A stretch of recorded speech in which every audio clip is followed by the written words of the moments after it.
pagi Bapak Ibu dan saudara sekalian yang dikasihi Tuhan Yesus Kristus. Sebelum kita memulai kebaktian ini, maka saya akan membacakan warta lisan, di antaranya peneguhan dan pemberkatan nikah. Jika tidak ada keberatan yang sah dari jemaat, akan dilayani peneguhan dan pemberkatan nikah atas diri Saudara Vincent Christian dari anggota GKI Bojonegoro dengan Saudari Bella Intansari dari anggota GKI Bojonegoro yang akan dilaksanakan pada hari Minggu tanggal 28 Juni 2020 pukul 10 WIB di GKI Bojonegoro. Pelayan firman akan dilayani Bapak Pendeta Iwan Sukmono, konvokator Penatua Yosef Budiarto, organis Bapak Hadi Siswanto, liturgos Penatua Lenti Barutu, song leader Ibu Anita Pusparani. Jemaat sukalah mendoakannya. Majelis jemaat mengucapkan selamat menyambut ulang tahun bagi segenap jemaat yang akan berulang tahun kelahiran maupun pernikahan selama sepekan mendatang. Mari kita bersama-sama memuji Tuhan dari NKB 7, bait yang pertama dan kelima. Nyanyikanlah nyanyian baru.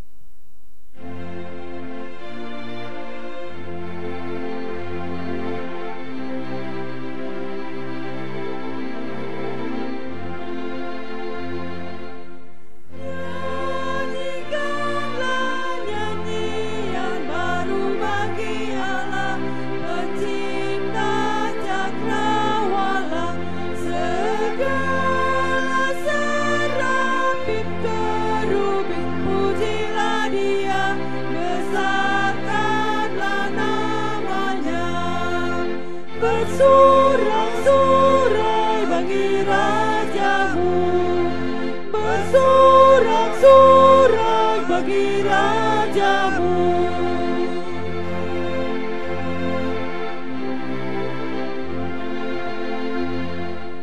Wahai raja-raja dan pembesar di bumi yang memerintah dunia, karuna anak darah yang tua dan yang muda, ucap syukur padanya.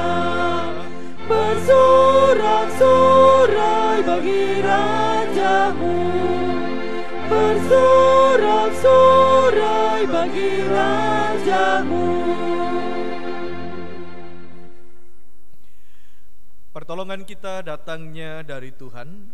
Dialah Sang Khalik langit dan bumi, yang cinta kasih-Nya kekal selama-lamanya. Amin.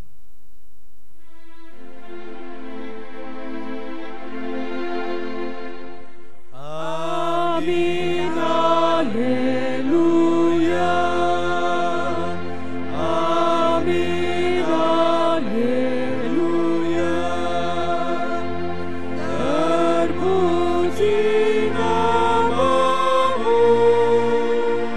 Amin. Haleluya.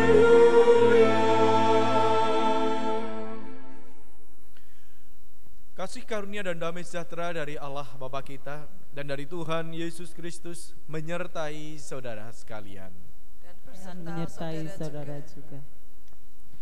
Jemaat sekalian yang dikasihi oleh Tuhan, mari kita perhatikan Yohanes pasalnya yang ke-14 ayatnya yang ke-6 untuk menjadi kata pembuka bagi ibadah kita minggu ini. Kata Yesus kepadanya, "Akulah jalan dan kebenaran dan hidup. Tidak ada seorang pun yang datang kepada Bapa kalau tidak melalui Aku." Apa yang menjadi pengajaran daripada Tuhan pada saat ini, mengajak kepada setiap kita untuk meresponinya dengan menjadikannya sebagai sebuah pengakuan bahwa Yesuslah jalan, Yesuslah kebenaran, dan Yesuslah kehidupan bagi setiap kita. Mari bersama-sama dengan penuh sukacita kita meresponi sabda Tuhan ini. Kita memelihara pengakuan kita dengan sebuah pujian, junjungan yang kupilih, Yesusku penebus.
Bernyanyilah umatnya memuji Tuhanmu.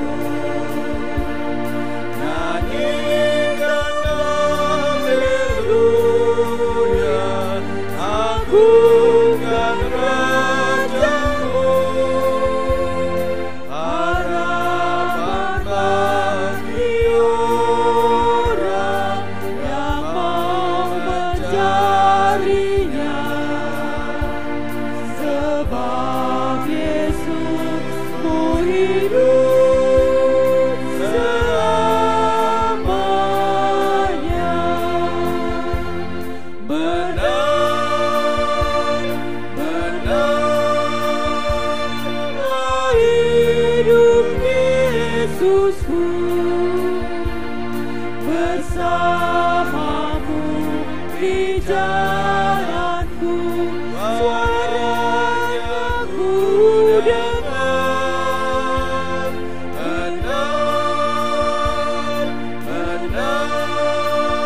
Benarlah hidup Yesus-Ku,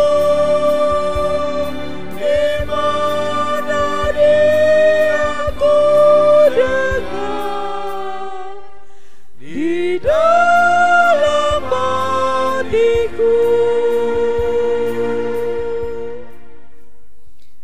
Mari kita bersatu hati dalam doa.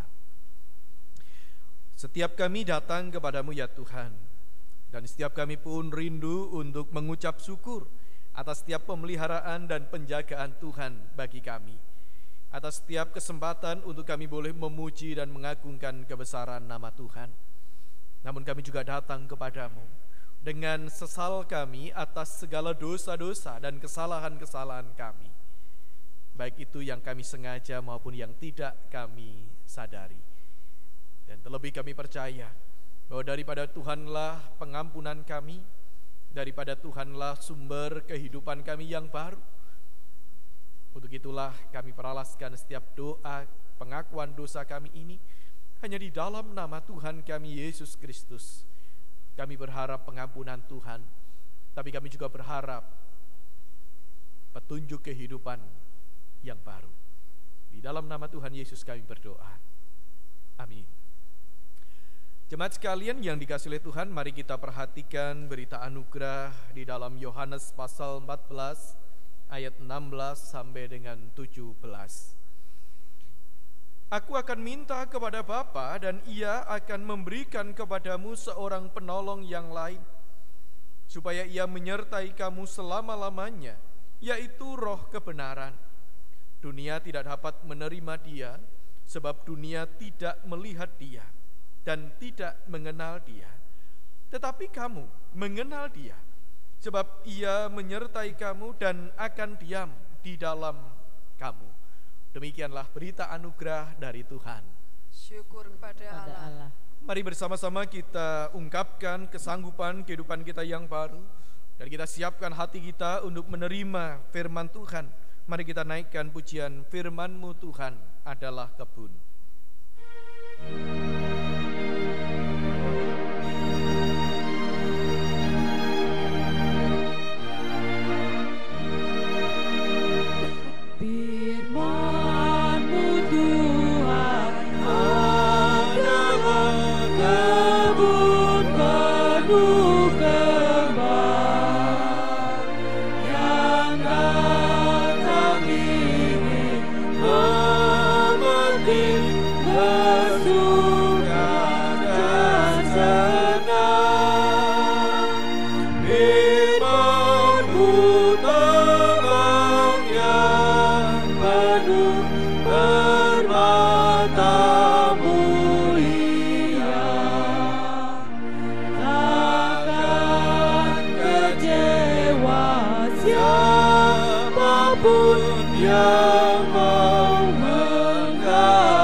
Jemaat sekalian, mari kita siapkan hati kita untuk kita membaca dan merenungkan firman Tuhan.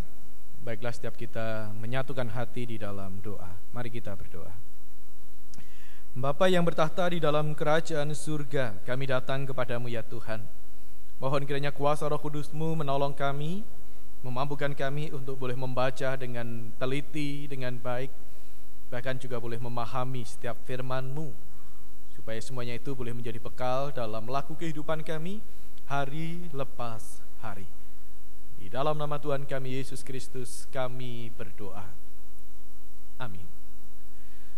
Jemaat sekalian, kita akan membaca Yeremia pasalnya yang ke-20, ayatnya yang ke-7 sampai dengan ayatnya yang ke-13.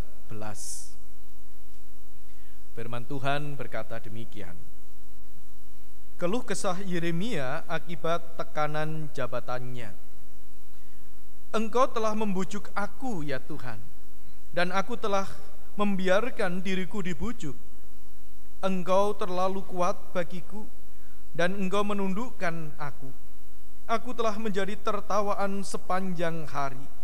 Semuanya mereka mengolok-olokkan aku, sebab setiap kali aku berbicara, terpaksa aku berteriak, terpaksa berseru, kelaliman, aniaya.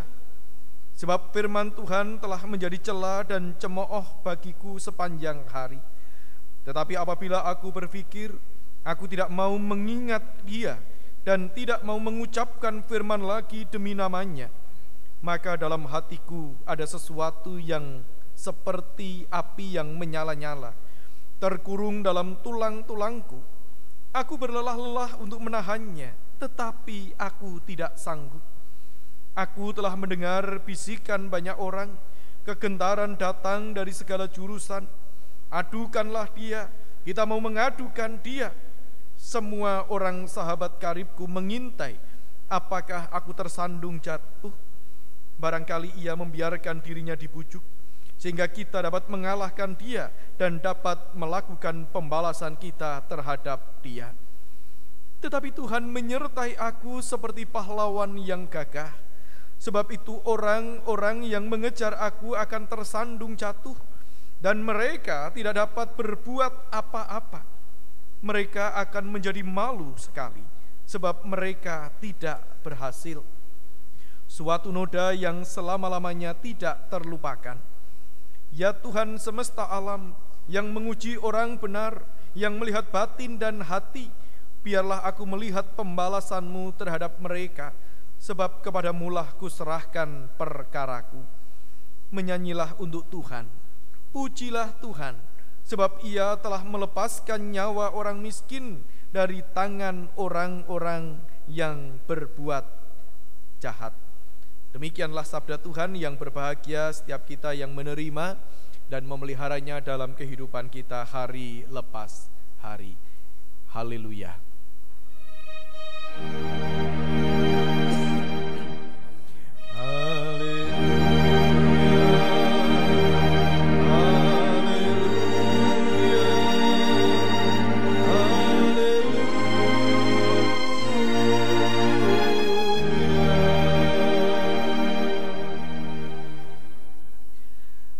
Jemaat sekalian yang dikasihi oleh Tuhan, mari bersama-sama kita sekali lagi bersyukur kepada Tuhan, oleh karena dalam setiap keadaan yang saat ini sedang kita alami, kita masih beroleh sebuah kesempatan untuk kita saling menyapa satu dengan yang lain, betapapun itu adalah sebuah sapaan secara online.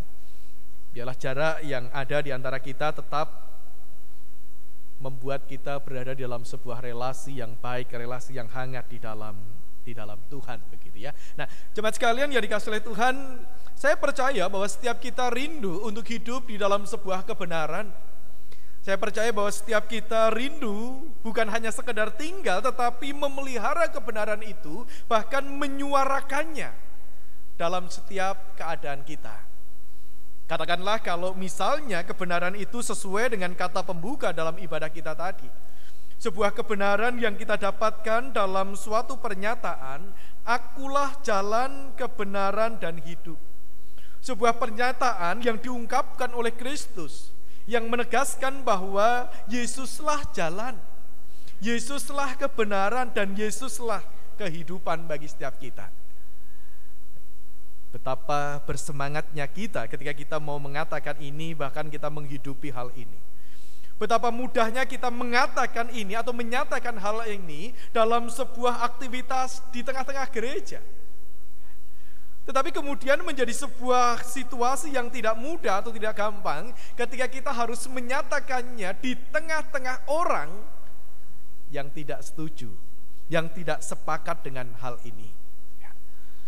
Sama halnya dengan sebuah ungkapan-ungkapan yang lain. Kita mengatakan betapa mudahnya kita mengungkapkan sebuah kebenaran di tengah-tengah orang yang suka dengan kebenaran. Tetapi situasinya akan berbeda, semangat kita akan berbeda ketika kita harus mengungkapkannya di tengah-tengah orang yang tidak suka dengan kebenaran. Betapapun itu di tengah-tengah orang Kristen. Bukankah kemudian kita akan mengalami sebuah situasi dan keadaan-keadaan yang berbeda? Bukankah kita kemudian akan mengalami sebuah kegentaran di dalam hati? Nah, Bapak Ibu dan saudara sekalian yang terkasih dalam Tuhan, orang sekelas Nabi Yeremia pun mengalami sebuah situasi yang sama dengan kita, gitu ya. Ketika tadi dikatakan di dalam ayatnya yang ke 10 dia mengatakan, aku telah mendengar bisikan orang, kegentaran datang dari segala jurusan, adukanlah dia, kita mau mengadukan dia. Bapak Ibu dan saudara sekalian yang dikasihi oleh Tuhan, Yeremia pernah memiliki sebuah situasi yang tidak mudah. Yeremia pernah memiliki kegentaran hatinya, ia memiliki sebuah rasa takut. Kalau kita mau perhatikan di dalam kehidupan kita hari lepas hari, ada situasi dan keadaan yang kadang mengancam kita. Di dalam bacaan leksionari kita hari ini di dalam Injil Matius pasalnya yang ke-10, yang namanya godaan dan ancaman itu berpotensi datang dari segala penjuru. Sama dengan Yeremia tadi. Dia mengatakan ancaman itu, kegentaran itu bisa muncul dari segala macam penjuru. Di dalam Injil Matius dikatakan mungkin ancaman itu berpotensi muncul di tengah-tengah keluarga. Ancaman itu bisa muncul dari orang tua kepada anaknya, dari anak kepada orang tuanya, atau dari saudara kepada saudaranya. Ancaman yang aneh munculnya kok bisa di tengah-tengah keluarga, tapi itulah realita. Yang kedua, ancaman itu bisa muncul dari pemimpin-pemimpin, dari pemuka-pemuka agama. Baik itu pemuka agama Kristen sendiri maupun mungkin pemuka agama yang lain juga. Bahkan dikatakan di dalam Injil Matius itu, engkau akan dibawa ke tempat ibadah dan engkau akan disesah di sana.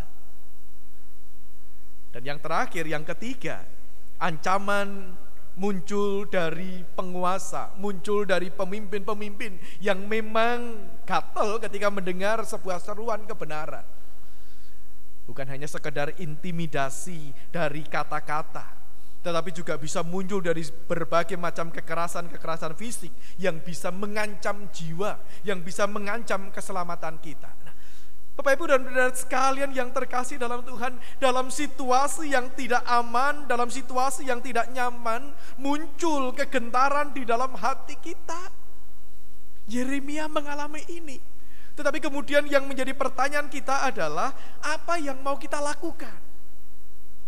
Sebagian orang mungkin akan mengatakan, ya sudahlah, biarkan mereka tetap tinggal dalam ketidakbenaran itu, yang penting kita tidak usah ikut-ikut. Biarkan mereka, tidak perlu kita tegur, tidak perlu kita nasihati, yang penting orang melu-melu. Itu sudah menjadi tanggung jawab mereka. Jangan-jangan kalau kita ikut campur nanti ada sesuatu yang akan membahayakan kita. Dan bukankah ungkapan ini seringkali yang ada di dalam benak kita orang Kristen? Sing penting orang melu-melu begitu. Bapak Ibu dan saudara sekalian yang terkasih di dalam Tuhan, barangkali sebagian orang akan, ya sudah, saya tidak akan ikut campur tangan, bahkan saya akan diam. Dan inilah yang sering kali terjadi. Sehingga kemudian kegelapan demi kegelapan, kejahatan demi kejahatan, kerusuhan demi kerusuhan akan semakin lama merajalela karena banyak orang-orang baik yang pokoknya cuma diam. Yang penting saya tidak ikut-ikut. Padahal sebenarnya ketika kita diam itu sama saja dengan sebuah kejahatan.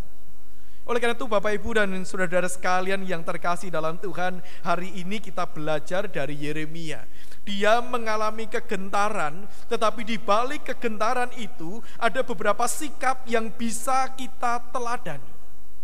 Yang pertama, kalau kita perhatikan tadi ayatnya yang ke-11, Yeremia mengungkapkan bahwa ada orang yang mencoba mencari celah, mengamat-amati dari segala penjuru. Bahkan ada sahabat karib yang mengintai, yang mengamat-amati apa yang diucapkan, apa yang dilakukan.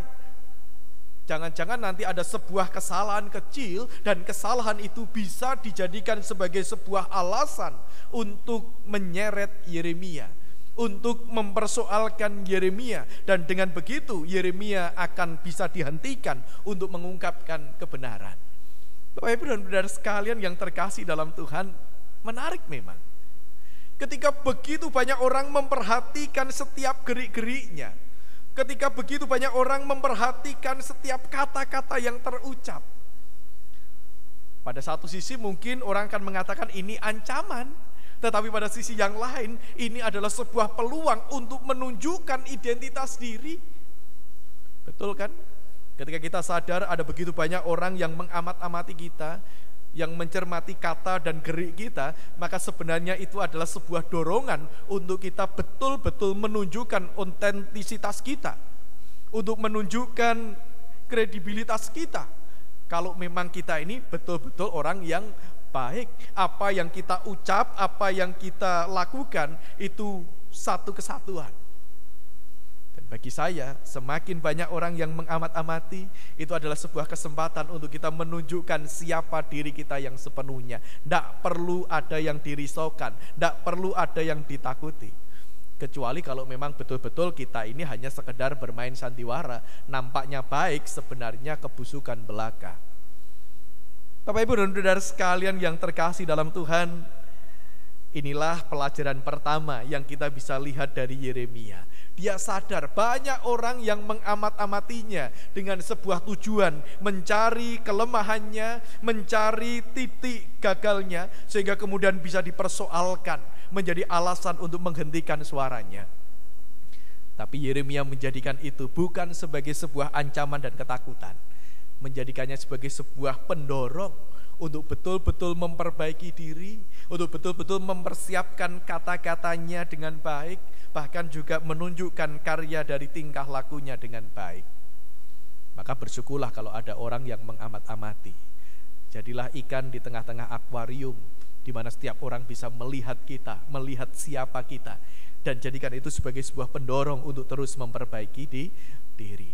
Lalu kemudian yang kedua, Bapak Ibu dan saudara-saudara sekalian yang terkasih dalam Tuhan, Yeremia tidak takut, Yeremia tidak gentar terus-menerus, tetapi Yeremia mencoba untuk berserah kepada Tuhan.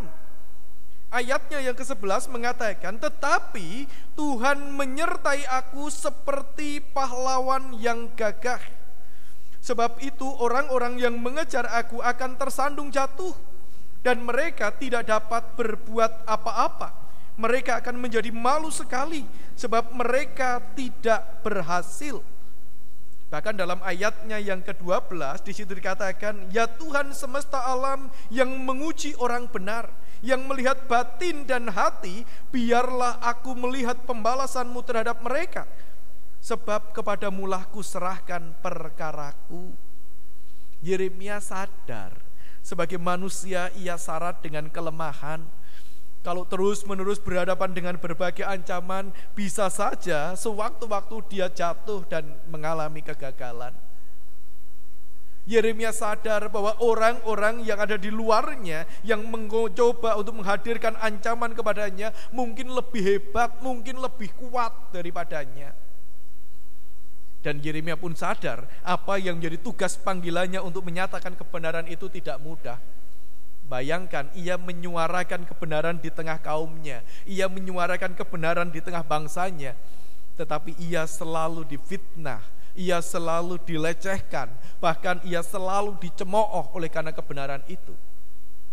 Yeremia sadar kemampuannya terbatas. Oleh karena itu dia katakan, aku menyerahkan perkaraku kepada Tuhan. Aku menyerahkan hidupku kepada Tuhan yang akan menyertaiku. Maka pada titik inilah kemudian kita bisa belajar bahwa tugas panggilan kita untuk menyatakan kebenaran itu bukan semata-mata karena kuatnya kita, bukan karena hebatnya kita, tetapi itu karena Tuhan yang luar biasa, yang menolong dan memampukan kita. Oleh karena itu kalau misalnya ini kita kaitkan dengan bacaan kita yang ada di dalam Injil Matius pasalnya yang ke-10, itu Tuhan Yesus mengatakan kita jangan sampai kita itu takut kepada orang-orang, kepada pihak-pihak yang hanya bisa membinasakan tubuh, tetapi takutlah kepada Tuhan. Supaya kita bisa berserah, supaya kita bisa bersandar sepenuhnya kepada Tuhan. Oleh karena itu Bapak Ibu dan saudara-saudara sekalian yang terkasih dalam Tuhan, ketika kita sadar bahwa kita berjalan menyuarakan kebenaran bersama-sama dengan Tuhan, maka disitulah sebenarnya titik balik kekuatan kita. Dan Yeremia pun dengan mantap oke, kalau memang Tuhan yang menyertai saya, kalau memang Tuhan yang mengutus saya, kalau Tuhan yang menjadi tempat saya untuk berserah dan bersandar, maka kembali ia menemukan sebuah kekuatan tetap menyuarakan kebenaran apapun situasi, kesulitan dan tantangan-tantangan yang ada. Nah, jemaat sekalian yang dikasihi oleh Tuhan, kalau kita perhatikan di dalam kehidupan kita, baik dalam keluarga, dalam gereja, bahkan di tengah-tengah masyarakat, sudahkah kebenaran itu ditegakkan? Mungkin belum. Itu artinya bahwa di tengah-tengah lingkungan dimanapun kita berada, di situ butuh kebenaran itu diungkapkan dan dinyatakan. Apalagi kebenaran seperti yang kita ungkapkan di awal lagi, Yesuslah jalan, kebenaran dan hidup. Dunia butuh berita itu. Maka sesulit dan seberat tantangan-tantangan yang kita hadapi, mari kita tetap menyatakan kebenaran itu. Dengan tetap waspada seperti apa yang dilakukan Yeremia, waspada atas kata-kata dan sikapnya supaya menjadi satu kesatuan dalam kebaikan. Dan mari kita bersama-sama belajar untuk menyerahkannya kepada Tuhan. Tuhan yang memilih kita, Tuhan yang mengutus kita, Tuhan yang memampukan kita. Saat hening bagi kita. Jemaat dipersilahkan untuk bangkit berdiri. Bersama dengan gereja Tuhan di segala abad dan tempat, marilah kita ikrarkan kembali pengakuan iman kita sebagaimana pengakuan iman rasuli. Aku percaya kepada Allah, Bapa yang Maha Kuasa, Khalik langit dan bumi, dan kepada Yesus Kristus, anaknya yang tunggal Tuhan kita, yang dikandung daripada Roh Kudus, lahir dari anak darah Maria, yang menderita sengsara di bawah pemerintahan Pontius Pilatus, disalibkan, mati dan dikuburkan, turun ke dalam kerajaan maut. Pada hari yang ketiga, bangkit pula dari antara orang mati, naik ke surga, duduk di sebelah kanan Allah, Bapa yang Maha Kuasa, dan dari sana ia akan datang untuk menghakimi orang yang hidup dan yang mati. Aku percaya kepada Roh Kudus, gereja yang kudus dan am, persekutuan orang kudus, pengampunan dosa, kebangkitan orang mati, dan hidup yang kekal. Amin. Silahkan duduk kembali. Jemaat sekalian, mari kita menyatukan hati kita kembali untuk kita menaikkan syafaat kita. Bapa yang bertahta dalam surga, mampukan kami untuk senantiasa menyatakan kebenaran Kristus dalam setiap keberadaan kami. Biarlah setiap ancaman ataupun rintangan yang ada bukan mengendorkan semangat kami, tetapi membuat kami lebih serius, lebih bersungguh-sungguh. Bahkan membuat kami tersadar bahwa kami perlu untuk senantiasa berserah dan bergantung kepada kuasa Tuhan. Pada saat ini kami mau berdoa untuk rekan-rekan kami yang sakit dan lemah tubuh. Berdoa secara khusus untuk keluarga Bapak Yusuf Krisnandi. Ketika orang tua terkasih telah Tuhan panggil, berikan penghiburan-Mu bagi keluarga ini ya Tuhan. Kami juga berdoa untuk jemaat-Mu yang sedang sakit dan lemah tubuh karena usia lanjut. Engkau menjamah dan menguatkan mereka. Kami juga berdoa untuk setiap aktivitas gerejawi kami, setiap persiapan-persiapan untuk memasuki ibadah onsite. Tuhan menolong, supaya kami boleh sungguh-sungguh dipersiapkan dengan baik, mempelajari setiap protokol kesehatan yang ada, mempelajari setiap mekanisme peribadahan yang ada, sehingga pada waktunya ketika kami boleh beribadah bersama-sama kembali, kami tetap mampu beribadah dalam pemeliharaan Tuhan. Berkati bangsa dan negara kami ini ya Tuhan, ketika upaya new normal akan terus dimulai, ajari masyarakat untuk memiliki sebuah kebiasaan yang baru, dengan pola hidup sehat, dengan menjaga kesehatan satu dengan yang lain, dengan memperhatikan setiap protokol kesehatan ketika mereka melakukan aktivitas-aktivitasnya. Saudara kami yang saat ini sedang bergumul, memberkati mereka ketika hendak membangun kehidupan perekonomian, ketika hendak mempersiapkan studi dalam jenjang pendidikan yang lebih tinggi. Tuhan juga memberkati dan memampukan mereka. Terima kasih ya Bapa. Kami menyerahkan seluruh umat-Mu dalam penjagaan dan pemeliharaan Tuhan. Kami naikkan doa ini dan kami alaskan hanya di dalam nama Tuhan Yesus yang telah mengajar kami untuk kami berdoa. Demikian.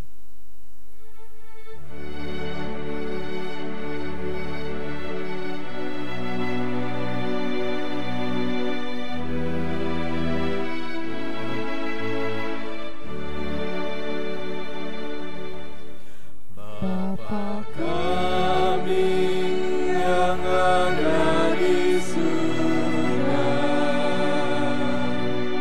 dikuduskanlah nama-Mu,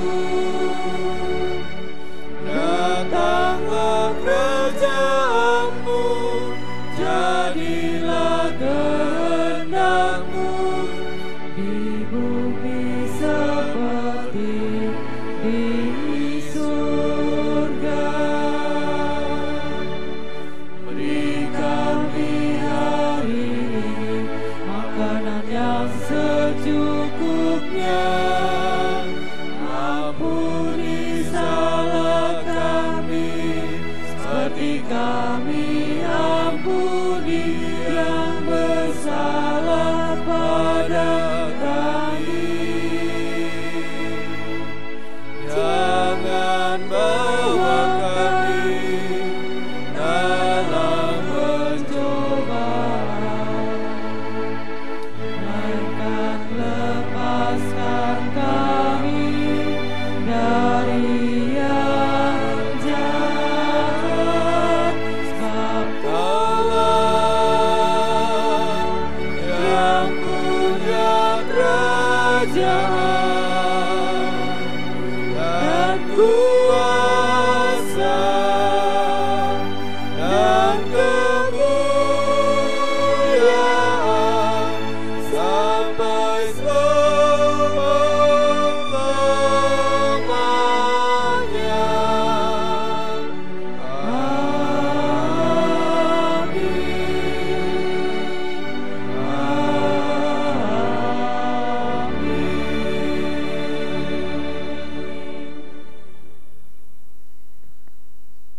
Tiba saatnya kita memberikan persembahan pada Tuhan. Persembahan bisa ditransfer ke rekening gereja atau dimasukkan ke kotak persembahan yang sudah disediakan di gedung gereja. Nas persembahan Roma 12 ayat 1. Karena itu saudara-saudara, demi kemurahan Allah aku menasihatkan kamu supaya kamu mempersembahkan tubuhmu sebagai persembahan yang hidup, yang kudus dan yang berkenan kepada Allah. Itu adalah ibadahmu yang sejati. Mari kita memuji Tuhan dari NKB 199, bait yang pertama dan kedua. Sudahkah yang terbaik kuberikan?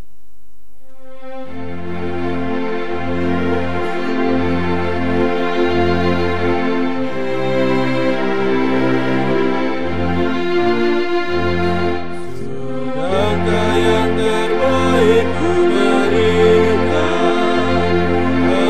kepada Yesus Tuhanku, besar pengorbanannya di Kalvari.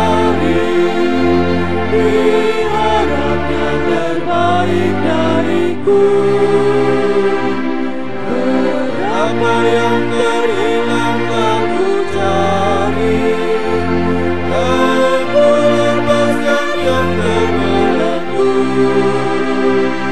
Sudahkah yang terbaik ku berikan kepada Yesus Tuhanku.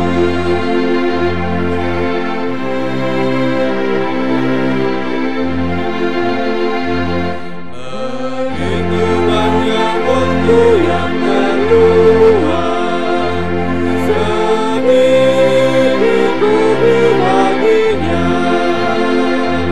Sebab kurang kasihku pada Yesus, mungkin hancur pula hatinya. Berapa yang terhilang tak ku cari, dan ku lepaskan yang terbelenggu.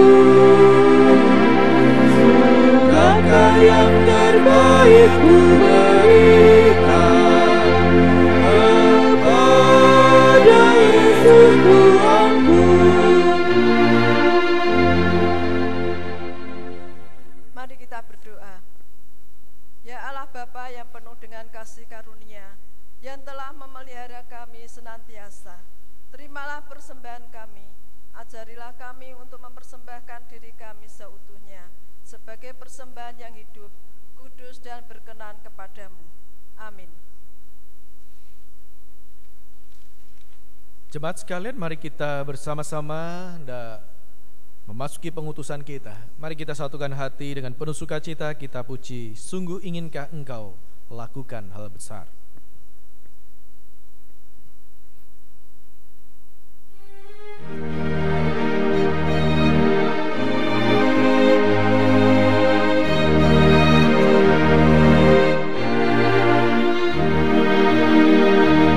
Sungguh inginkah Engkau lakukan hal besar, jangan tunggu tiba saatnya.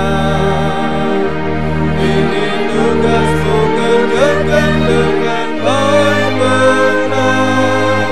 Jadilah sulung dunia, jadilah sulung dunia, jadilah sulung dunia. Mungkin ada yang terhibur karena firman-Nya. Jadilah sulung dunia.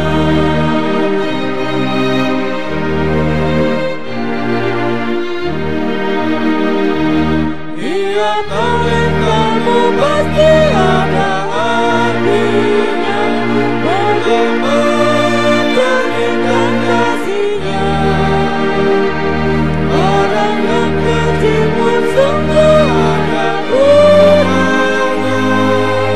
Jadilah sulung dunia, jadilah sulung dunia, jadilah sulung dunia. Mungkin ada yang terhilang karena firman-Nya.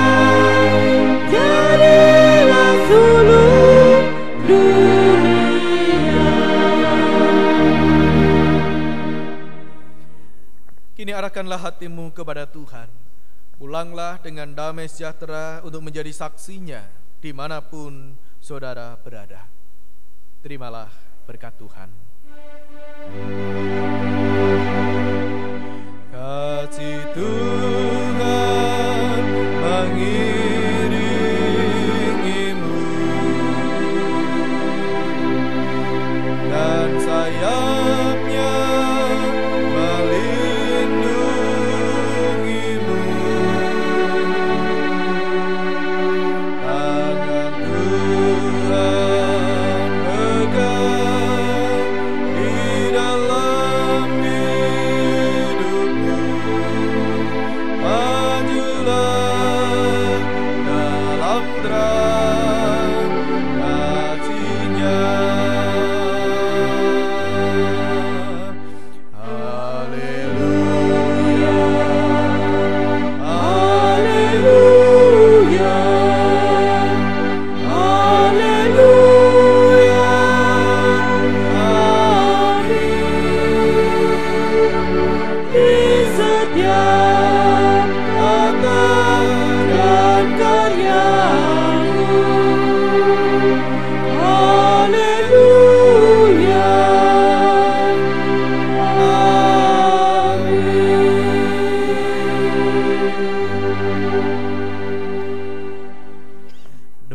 akhir daripada ibadah kita. Atas nama Majelis Jemaat, kami selalu menghimbau supaya ketika kita akan memasuki new normal ini, bersama-sama lebih hati-hati, lebih perhatikan, jaga jarak, bermasker, cuci tangan, dan protokol kesehatan yang lain. Tuhan menjaga dan memelihara kita.